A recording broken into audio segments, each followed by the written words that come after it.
Monsieur Monson, bonjour. Bonjour. Bonjour. En fait, les employés de la SQDC Drummond en lock-out depuis quelques jours déjà. Oui, ça fait environ 6 jours qu'on est en lock-out. L'employeur nous refuse de travailler parce qu'on exerce des moyens de pression parfaitement légaux, tels que ne pas respecter le code vestimentaire. Notamment, on rentre en short ou en n'importe quoi qui monte nos mollets et notre employeur nous dit que c'est pas sécuritaire selon eux de travailler. Nous, on considère qu'on est en lock-out. Eux ne l'acceptent pas, ne l'assument pas, disons-le. Considérant qu'on le fait pour des moyens de pression légaux qu'on a le droit de faire sur le plancher de travail, eux nous refusent l'accès. On considère donc qu'on n'a pas accès à notre lieu de travail avec un lock-out. Eux vont dire qu'on refuse de travailler, ce qui est parfaitement faux. On se pointe à chacun de nos chiffres.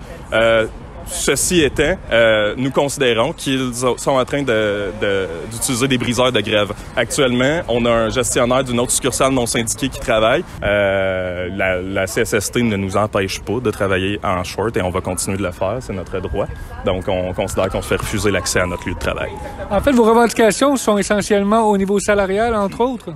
En grande partie, oui. Au niveau salarial, on considère qu'il y a un très gros rattrapage à faire avec, entre autres, notre comparable le plus proche qui serait la SAQ. L'offre salariale, ça serait le plus important. Nous, c'est sûr qu'on demande quelque chose autour de la parité avec la SAQ. On a une grosse différence de salaire avec eux en ce moment.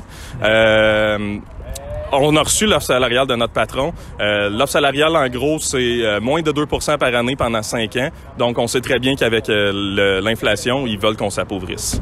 On n'acceptera pas ça. Les moyens de pression sont prévus de votre côté durant la négociation? C'est sûr que ça se parle en ce moment, c'est qu'on a été mis en lock-out et on n'était pas, au courant que ça allait arriver. On réagit fortement à ça, mais les choses peuvent évoluer très rapidement. Ce que vous souhaitez, en fait, c'est un retour aux négociations?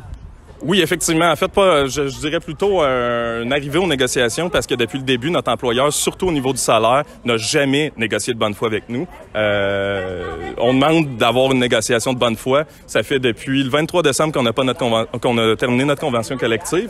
On a même décidé d'arriver à la table de négo avant d'avoir le droit de faire des moyens de pression en guise de bonne foi. Notre employeur nous a pas montré qu'il était prêt à faire la même chose de son côté.